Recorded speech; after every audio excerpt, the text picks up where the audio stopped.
Hello students, how are you? Students, today our topic is excretion in human beings. Firstly, open your books. Excretion in human beings. Excretory system of human beings includes a pair of kidneys, a pair of ureter and urinary bladder and urethra. Excretory system यहाँ पर क्या है, हमारा question rise हो रहा है. Write down parts of excretory system. A pair of kidneys, a pair of ureters, a urinary bladder and a urethra. Focus on your figure. Kidney, pair of kidney, that is right kidney, left kidney. Pair of ureter, right ureter, left ureter. Urinary bladder and urethra. Okay. Kidneys are located in the abdomen, one on either side of the backbone. Kidneys की position क्या है, location क्या है हमारी body में, abdominal part के पास है और ये हमारी बैकबोन के इधर साइड प्रेजेंट है. Urine produced in the kidneys passes through the ureters into the urinary bladder where it is stored until it is released through the urethra. Kidneys में क्या प्रोड्यूस होगा as a waste product? Urine.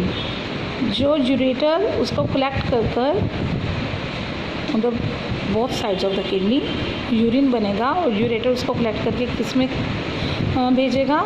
Urinary bladder में, जिसके बाद urethra के through हम इसको अपनी बॉडी से रिमूव करेंगे.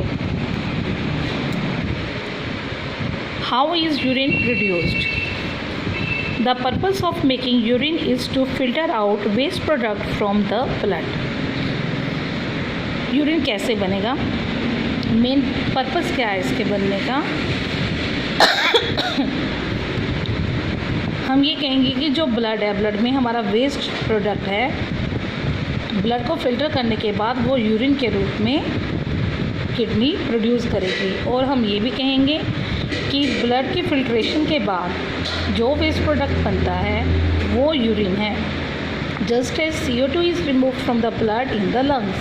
जैसे कि लंग्स में क्या होता है, ब्लड में जो वेस्ट प्रोडक्ट है वो क्या है? CO2, जिसको रिमूव करना ज़रूरी होता है.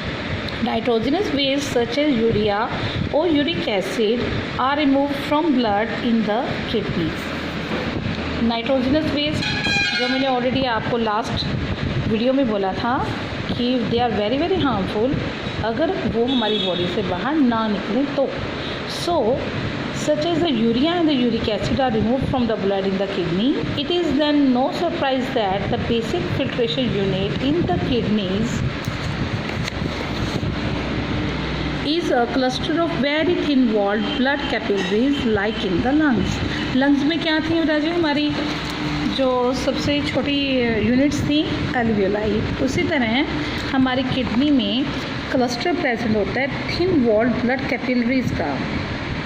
Thin walled blood capillaries that means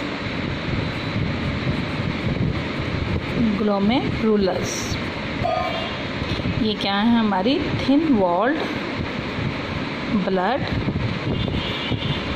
capillaries. Okay, focus on your diagram. These are the thin walled capillaries, that is glomerulus. Each capillary cluster in the kidney is associated with cup-shaped end of the tube that collect the filtered urine.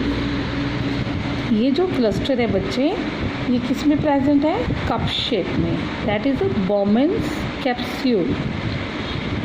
ठीक है, इसमें क्या होएगा?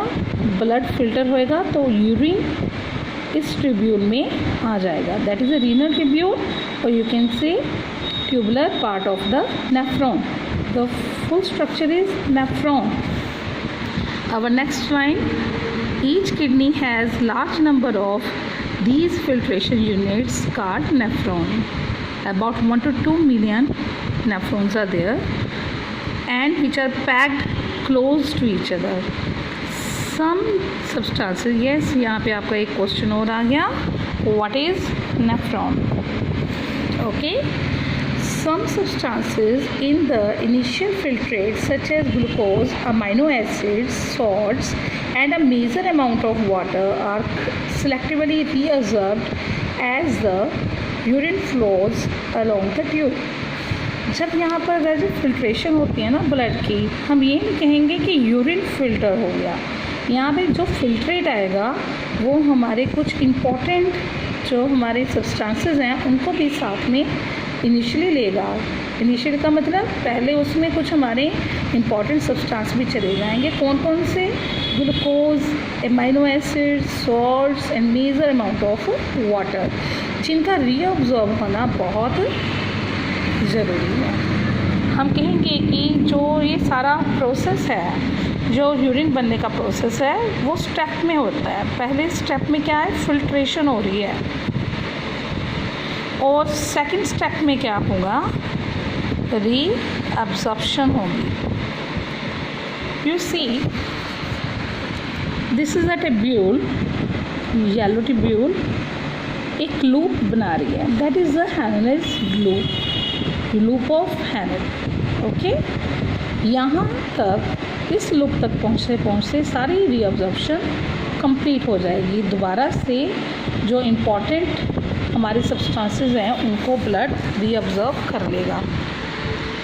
And the amount of water reabsorbed depends on how much excess water there is in the body. जो water की reabsorption है depend करेगी हमारी बॉडी में वाटर का लेवल कितना है, and on how much of dissolved waste there is to be excreted, और कितनी मात्रा में, कितने अमाउंट में हमारी जो वेस्ट है इसमें डिज़ोल्व होने के बाद एक्सक्रीट किए जा सकते हैं।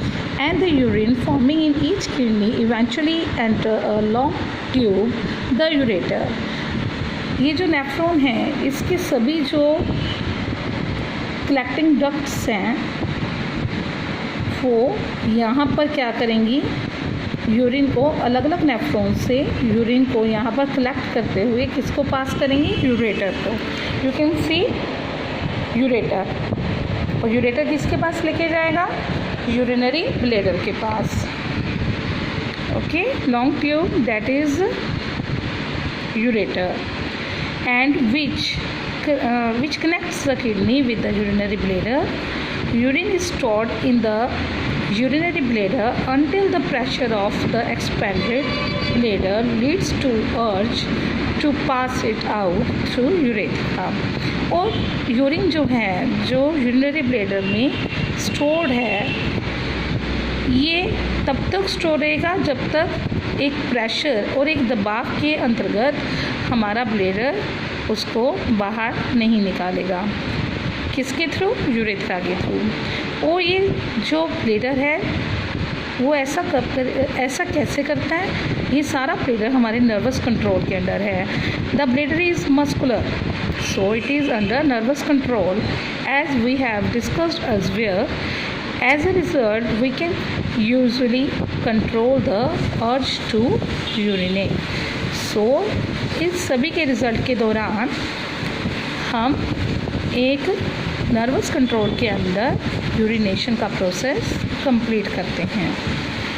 ओके स्टूडेंट्स, अभी आपका जो वर्क है, जितने भी यहाँ पर क्वेश्चंस राइज हुए हैं वो आप लिखेंगे, और उम्मीद रखती हूँ कि बाय हार्ट लर्न भी करेंगे। ओके।